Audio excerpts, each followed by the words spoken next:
Existence theorem. तो statement लिखते हैं पहले।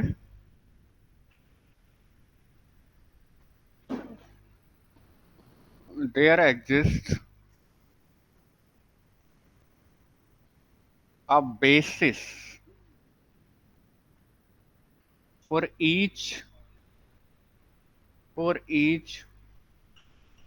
Finite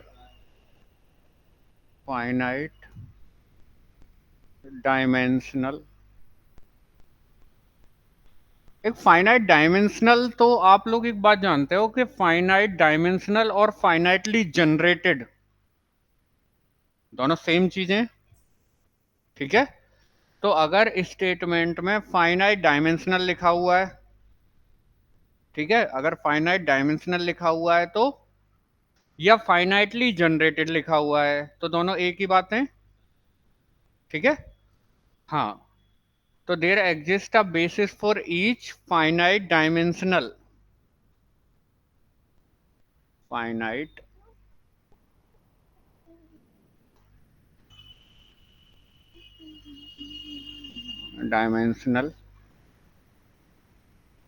vector space. Vector space, हाँ। तो ये कौन सी थ्योरम है? Existence theorem. यानी एग्जिस्टेंस थ्योरम ये कहती है कि आपको ये पता चल गया कि आपका वेक्टर स्पेस फाइनाइट डायमेंशनल है या फाइनाइटली जनरेटेड है, तो उसके पास पक्का क्या मिलेगा? बेसिस जरूर मिलेगा, ठीक है। और एक बात बिल्कुल ही साफ क्लियर करके चल रहे हैं, आपने डेफिनेशन पढ़ी हुई है लास्ट क्लास में कि फाइनाइट डायमेंशनल और finitely generated are same thing, ठीक है। और फाइनाइटली जनरेटेड का मतलब ये बताया था कि अगर कोई सेट जनरेट कर रहा है पूरे वेक्टर स्पेस को, और ये वाला सेट आपका फाइनाइट है, ये कैसा सेट है? फाइनाइट सेट है, तो ये जो वेक्टर स्पेस वी है, ये फाइनाइट डायमेंशनल बोला जाएगा या फाइनाइटली जनरेटेड बोला जाएगा? बात समझ में आ गई ना? प्रूफ करते हैं तो जी।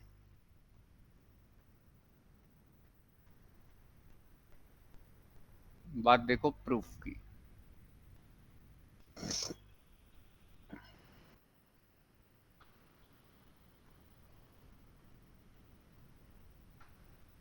प्रूफ की बात करें तो let V F be a vector space,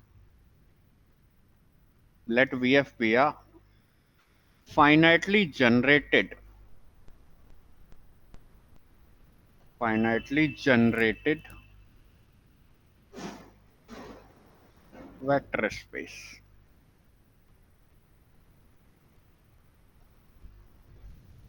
और शो क्या करके दिखाना है?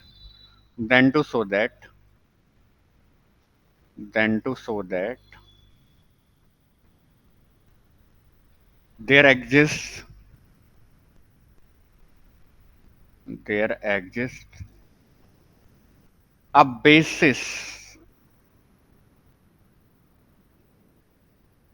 For V F. यानी अगर वी एफ आपका फाइनाइटली जनरेटेड है या फाइनाइट डायमेंशनल है, तो एक बेसिस हमेशा मिलेगा, ठीक है। अब जो आपके पास है उसी को लेकर चलो कि since V F is finitely generated, PF is finitely generated. मैं जान मानकर फाइनाइटली जनरेटेड वर्ड यूज कर रहा हूं, और मैं पहले ही कह चुका हूं कि फाइनाइट डायमेंशनल और finitely generated are same things, ठीक है, दोनों सेम चीजें हैं। तो since V F is finitely generated, then there exist a set of vectors s is equal to alpha one comma alpha two and up to alpha M ले लो। और ये साफ साफ दिखाई दे रहा है फाइनाइट है। और सच दैट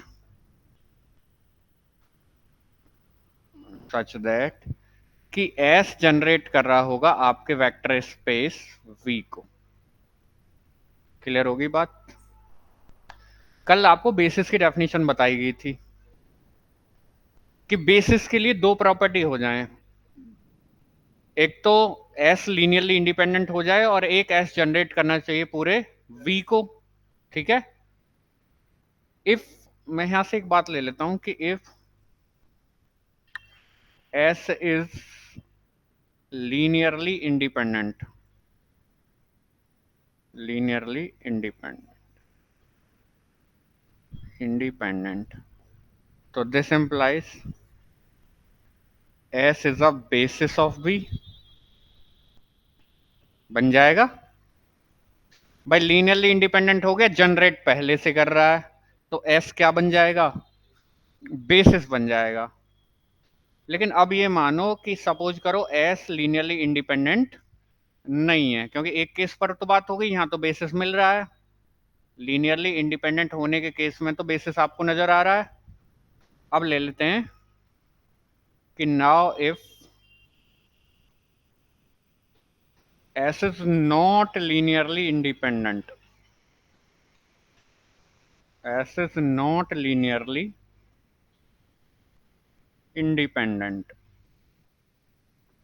अगर एस लीनियरली इंडिपेंडेंट नहीं है तो आपने पीछे थ्योरम पढ़ी थी, अगर एस आपका लीनियरली इंडिपेंडेंट नहीं है तो लीनियरली डिपेंडेंट होगा। लीनियरली डिपेंडेंट होने का मतलब है कि इनमें कोई वेक्टर ऐसा होगा जो अपने प्रीसीडिंग वेक्टर्स के लीनियर कॉम्बिनेशन में लिखा जा सकता है।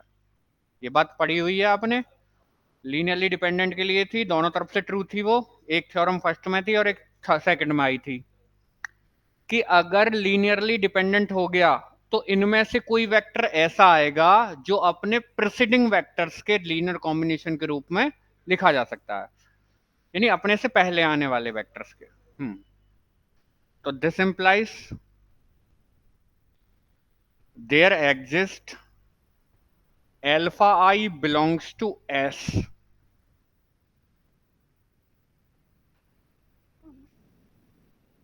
एंड, या there exist alpha I belongs to S which can be expressed, which can be expressed as a linear combination of, linear combination of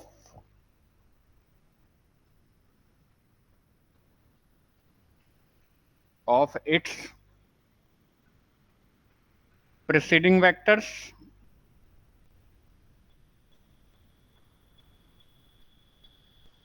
preceding vectors के नाम लिख दो, preceding vectors alpha 1, alpha 2, alpha 3 and up to alpha I minus 1। Suppose करो पांचवा vector ऐसा है तो पांचवा पहले चार के लीनियर कॉम्बिनेशन में लिखा जा सकता है। क्लियर होगी बात? ठीक है, now construct a set F dash, now construct a set S dash. ठीक है, और एस डैश कैसे बनाओगे? सच दैट, सच दैट कि आप एस में से उस एल्फा आई को हटा दो। आप कौन सा सेट बना रहे हैं? एस डैश बना रहे हैं, और एस में से किसको हटाकर? एल्फा आई को हटाकर। ठीक है, तो मैं अगले पेज पर चलूं तो दिस इंप्लाइज एस डैश ये आ जाएगा कि alpha 1, alpha 2, alpha 3 and up to alpha I minus 1। Alpha i तो हट चुका है, तो alpha i plus 1 and up to alpha m. ठीक है, now now we shall show that, now we shall show that, पहले हम ये दिखाएंगे कि अल्फा आई को हटाने के बावजूद भी ये सेट पूरे वेक्टर स्पेस को जनरेट कर देगा। तो now we shall show that कि L S dash is equal to V. Clear होगी बात कि ये जो सेट है इसमें से हमने एस में से किसको हटा दिया, एल्फा आई को हटा दिया है, तो ये सेट बचा। ये सेट भी जनरेट कर देगा हमारे वेक्टर स्पेस वी को। ठीक है, तो एक काम करता हूं मैं, since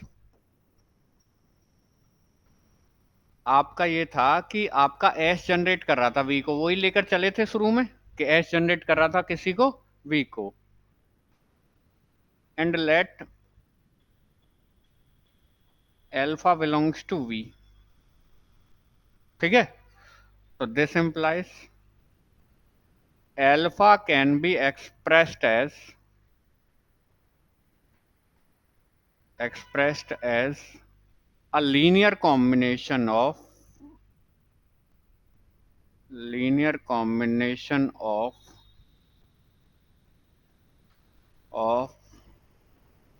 the vectors of S।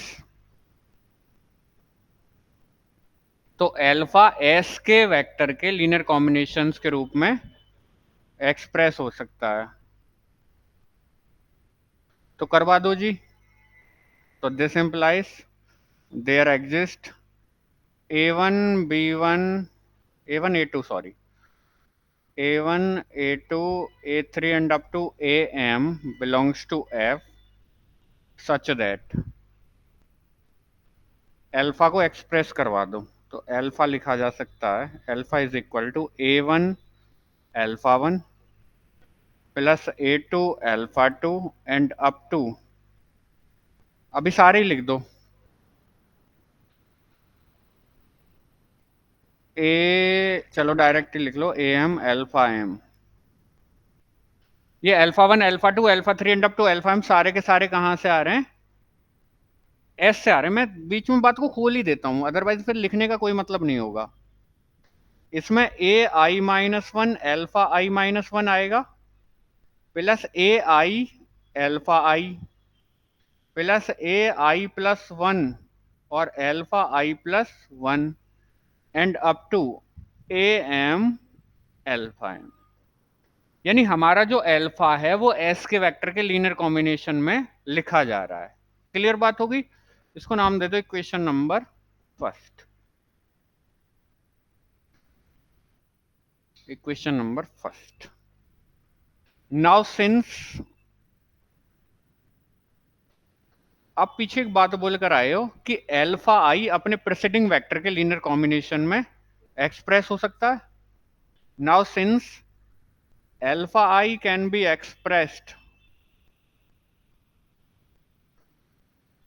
expressed as a linear combination of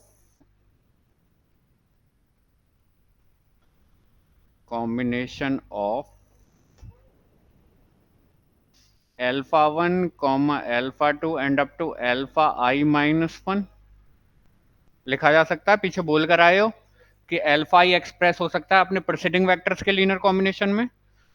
तो this implies there exist B1 B2 and up to BI-1 such that, कर दो जी एक्सप्रेस अल्फा आई को। तो alpha I is equal to B1 alpha 1 plus B2 alpha 2 and up to BI-1 alpha I-1। और ये हो गई आपकी तैयार इक्वेशन नंबर 2। आप एक काम कीजिए, इक्वेशन नंबर फर्स्ट में इस अल्फा आई की वैल्यू पुट कर दीजिए, यहां से अल्फा आई की वैल्यू पुट कर दीजिए इसमें। तो this implies from first and second, from first and second आप अल्फा को कैसे लिख सकते हो कि अल्फा इज इक्वल टू, गौर से देखना, A1 alpha 1 plus A2 alpha 2 and up to AI-1 alpha I-1। और इसकी वैल्यू डाल रहे हो, इसकी प्लस वैल्यू डाल रहे हो, इसकी ए आई आएगा और एल्फा आई की वैल्यू डाल दो। तो एक काम करूं, साथ में डिस्ट्रीब्यूट भी करवा दूं, एल्फा आई की वैल्यू रख रहे हैं ना, तो ये आ जाएगा a i b one alpha one, a i b one alpha one plus a i b two alpha two and up to a i b i minus one, a i b i minus one alpha i minus one plus a i plus one alpha i plus one and up to a m alpha m. अब आप एक चीज notice करना जिसके लिए काम हुआ है, ये जो एल्फा है आपका, आप राइट हैंड साइड में सारे देख लो, कहीं एल्फा आई तो यूज नहीं हुआ इसे बनाने में, कहीं एल्फा आई तो नहीं आ रहा भाई। Alpha one alpha two alpha three and up to alpha i minus one, फिर alpha one alpha two and up to alpha i minus one, फिर एल्फा आई प्लस वन से आगे, कहीं एल्फा आई तो यूज नहीं हुआ। तो आप देख रहे हो जो आपने एस डैश सेट बनाया था, एस डैश सेट बनाया था, उसके वेक्टर्स के लीनियर कॉम्बिनेशन में ही कौन लिख गया, एल्फा लिख गया, कोई दिक्कत तो नहीं है। और एल्फा आप कहां से लाए थे, वी से, यानी वी का प्रत्येक वेक्टर, वी का प्रत्येक वेक्टर इस एस डैश के वेक्टर्स के लीनियर कॉम्बिनेशन में लिखा जा सकता है। वी का प्रत्येक वेक्टर एस डैश के वेक्टर्स के लीनियर कॉम्बिनेशन में लिखा जा सकता है। और पॉसिबल लीनियर कॉम्बिनेशन कहां बिलोंग करते हैं, एल एस डैश में। कहां बिलोंग करेंगे, एल एस डैश। तो पूरा एल एस डैश किसके बराबर आ जाएगा, वी के बराबर आ जाएगा, यानी एस डैश ही जनरेट कर देगा किसको, वी को। ठीक है, तो आप इसको अगले पेज पर ले जाएं कि this implies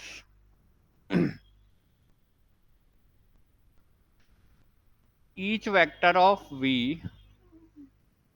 each vector of v can be expressed as,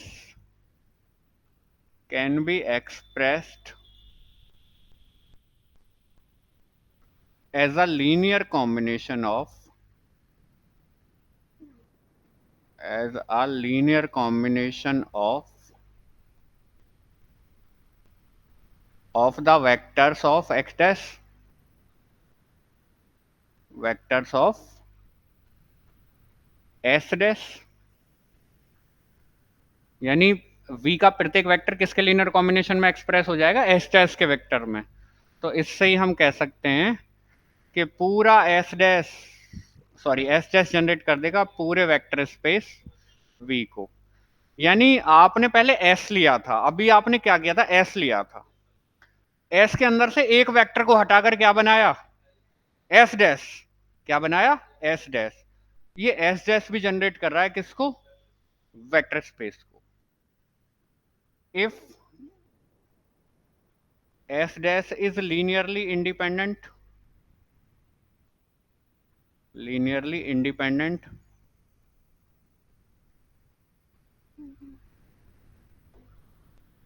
अगर एस डैश लीनियरली इंडिपेंडेंट है और साथ में जनरेट भी कर रहा है तो क्या बन जाएगा, बेसिस बन जाएगा। This implies S dash is a basis of V, और अगर नहीं तो फिर से एक वेक्टर निकालेंगे। ठीक है, if S dash is not linearly independent, not linearly independent, then repeating the above process। ठीक है, then repeat the above process। अभी आपको प्रोसेस के बारे में पता चला होगा, फिर से एक वेक्टर और हटा देंगे। भाई अगर ये एस डैश कैसा हुआ, लीनियरली डिपेंडेंट हो गया, तो इसमें कोई ऐसा वेक्टर होगा जो अपने प्रीसीडिंग वेक्टर का लीनियर कॉम्बिनेशन में लिखा जा सकता है। तो जो अपने प्रीसीडिंग वेक्टर के लीनियर कॉम्बिनेशन में लिखा जा सकता है उसको निकाल कर फेंक दो, नया बना लो एस डैश।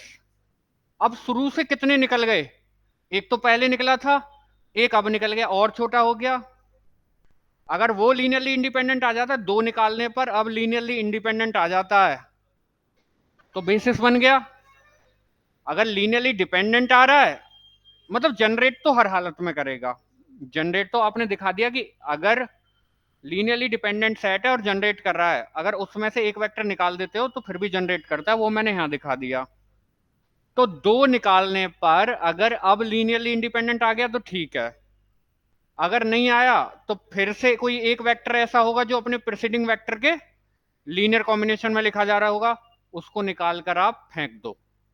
अब तीन कम हो गए, अब बन रहा होगा इंडिपेंडेंट, जनरेट अब भी कर रहा होगा, ठीक है, अब बन रहा होगा लीनियरली इंडिपेंडेंट, अब भी नहीं आ रहा, तो फिर एक ऐसा होगा जो अपने प्रीसीडिंग के लीनियर कॉम्बिनेशन में लिखा जा सकता है, फिर से निकाल कर फेंक दो जो लिखा जा सकता है। तो सेट दिन पर दिन क्या हो रहा है, छोटा होता चला जा रहा है।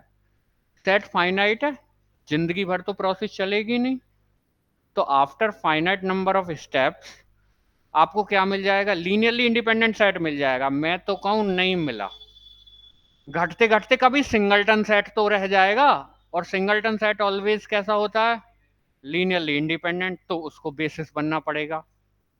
तो सिकुड़ते सिकुड़ते किस पर आ जाएगा, सिंगलटन सेट पर आ जाएगा छोटा होते होते। तो कोई और बनो या मत बनो, ये लीनियरली इंडिपेंडेंट सेट बेसिस बनेगा, यानी हर हालत में आपको क्या मिलेगा, बेसिस मिलेगा। तो इस बात को अब पूरी कर देते हैं कि if S dash is not linearly independent then repeat the above process. Since S is finite, या एस डैश को लिख लो, क्योंकि उससे निकालना शुरू किया था, चाहे एस डैश से निकलो, क्योंकि यहां से आगे निकाल रहे हैं। Since S is finite, S के लिए लिख देता हूं, since S is finite then after finite number of steps, finite number of steps, finite number of steps, we can find a linearly independent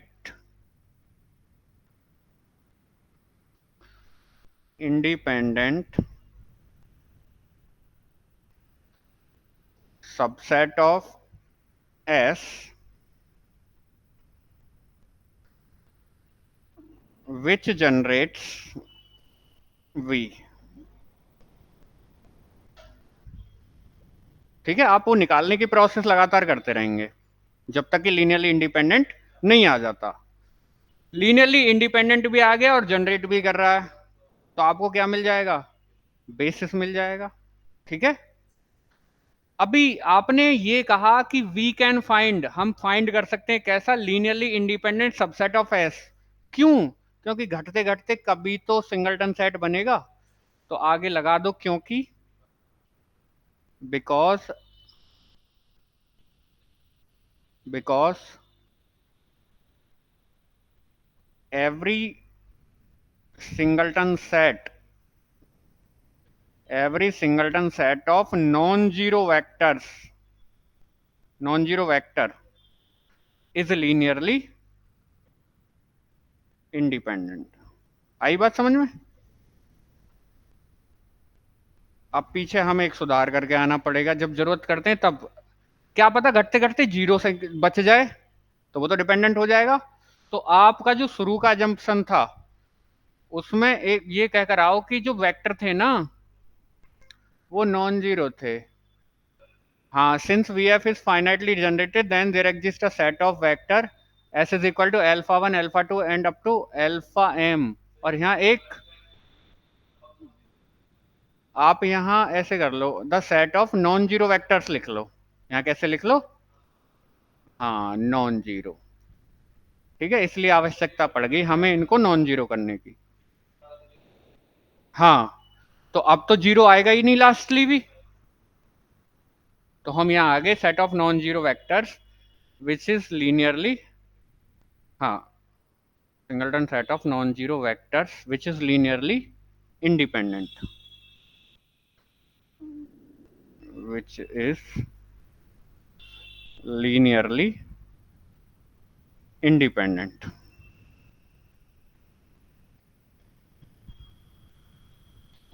So ultimately, so ultimately,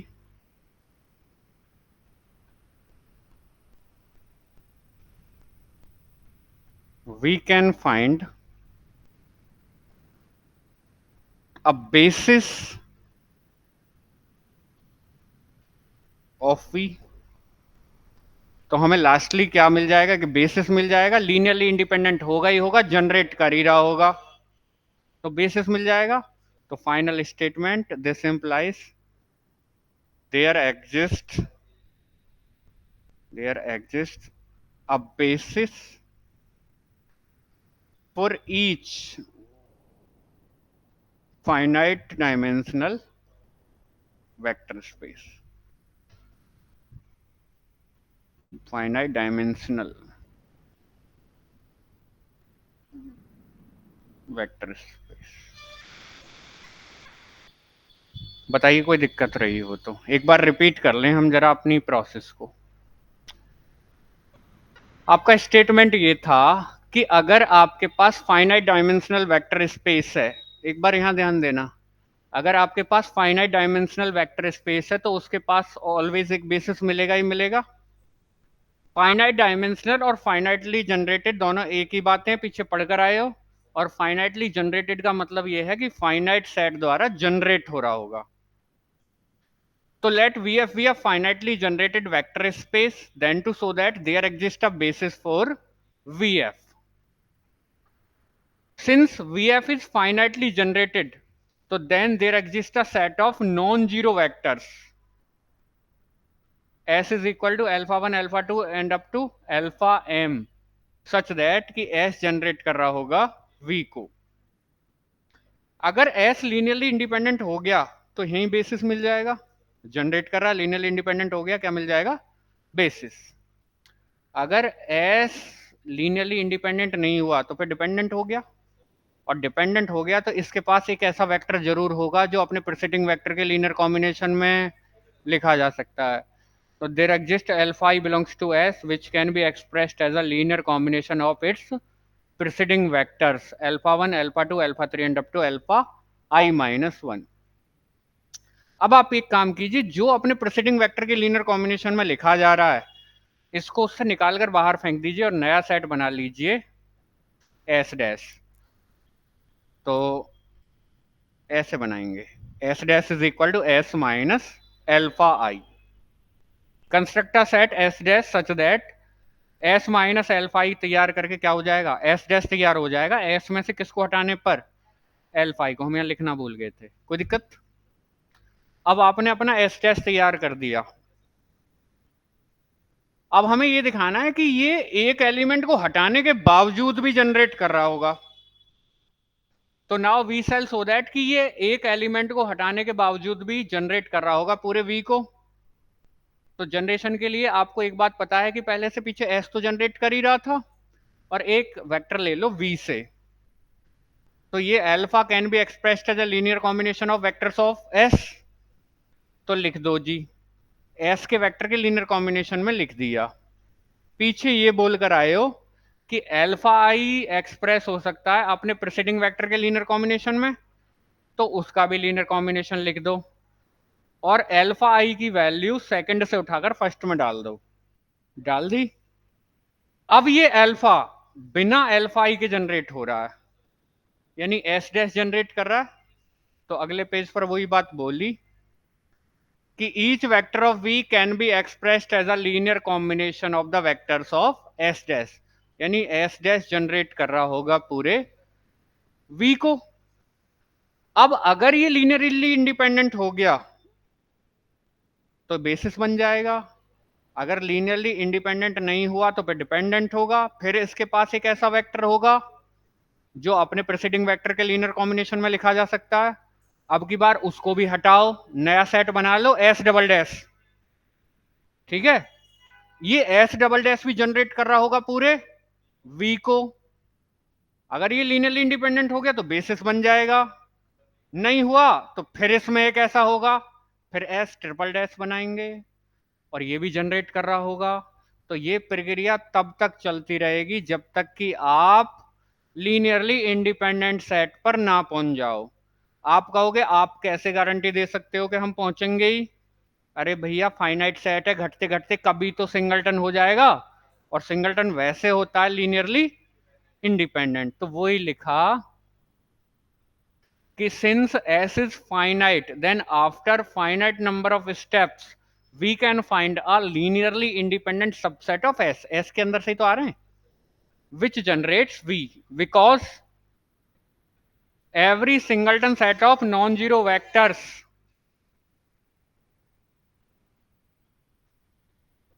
is linearly independent, which is क्यों लगा दिया, vectors is linearly independent, कोई दिक्कत तो नहीं। अब so ultimately we can find a basis of V, basis 4 कर लो, basis for we, यानी हमें क्या मिल जाएगा, बेसिस मिल जाएगा, यानी हर हालत में आपको एक बेसिस मिलना ही मिलना है। तो there exist a basis for each finite dimensional vector space. बताओ इसमें कोई दिक्कत हो तो।